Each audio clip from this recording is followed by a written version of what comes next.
Hello दोस्तों, हमारे YouTube channel में आपका स्वागत है। आज मैं एक बहुत ही प्यारा गीत लेकर आई हूँ। अगर आप लोगों को पसंद आए तो लाइक करें, अगर चैनल पर नई है तो सब्सक्राइब करें और बताइए कि प्रधान के ऊपर मैं जो गाना गाई हूँ गाना कैसा है।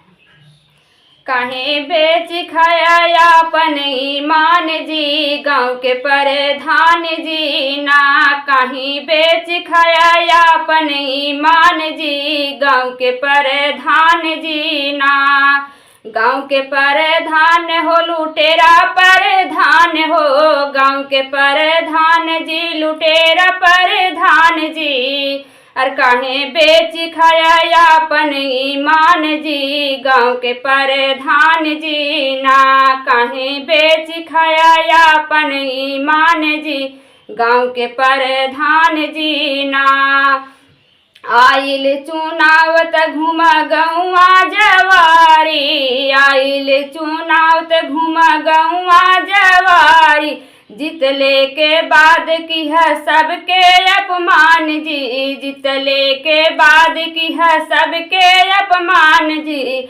अरे चिन्ह न जात पर जात जी, घटिया प्रधान जी ना। अरे चिन्ह न जात पर जात जी, घटिया प्रधान जी ना। घटिया प्रधान जी लुटेरा प्रधान जी, घटिया प्रधान जी लुटेरा प्रधान जी। अरे काहे बेच खाया अपन ईमान जी, गाँव के प्रधान जी ना।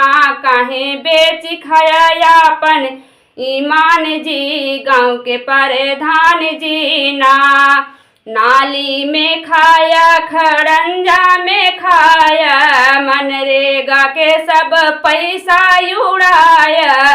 नाली में खाया खड़ंजा में खाया, मनरेगा के कुली पैसा उड़ाया। अरे खाई गया शौचालय के धान जी, गाँव के प्रधान जी ना। अरे खाई गया शौचालय के धान जी, गाँव के प्रधान जी ना। गाँव के प्रधान जी लुटेरा प्रधान जी, गाँव के प्रधान हो लुटेरा प्रधान हो। काहे बेच खाया अपन ईमान हो, गाँव के प्रधान जी ना। काहे बेच खाया अपन ईमान जी, गाँव के प्रधान जी ना। सरकार से खूब बढ़िया बढ़िया बात बताया, सरकार से खूब बढ़िया बढ़िया बात बताया। गरीबन के ऊपर अत्याचार जताया, खाई गया कॉलोनी के धान जी, गाँव के प्रधान जी ना। अरे खाई गया कॉलोनी के धान जी, गाँव के प्रधान जी ना।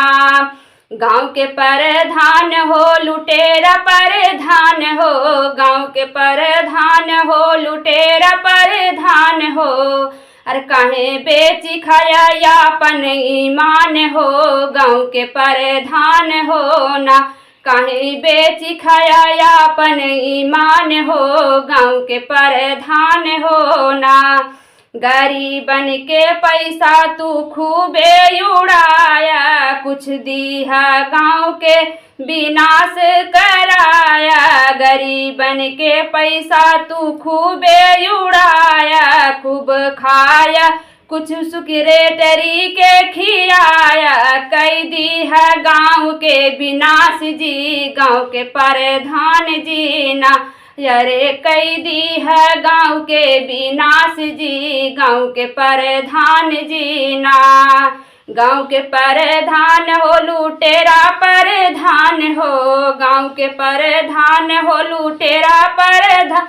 कहीं बेच खाया अपन ईमान हो, गाँव के प्रधान जी ना। कहीं बेच खाया अपन ईमान जी, गाँव के प्रधान जी ना।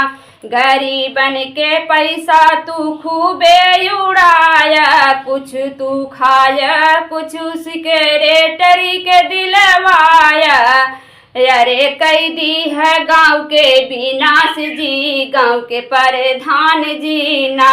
अरे कैदी है गांव के विनाश जी, गांव के प्रधान जी ना। गांव के प्रधान हो लुटेरा प्रधान, अरे काहे बेच खाया अपन ईमान हो। गांव के प्रधान जी ना, काहे बेच खाया अपन ईमान हो। गांव के प्रधान हो ना।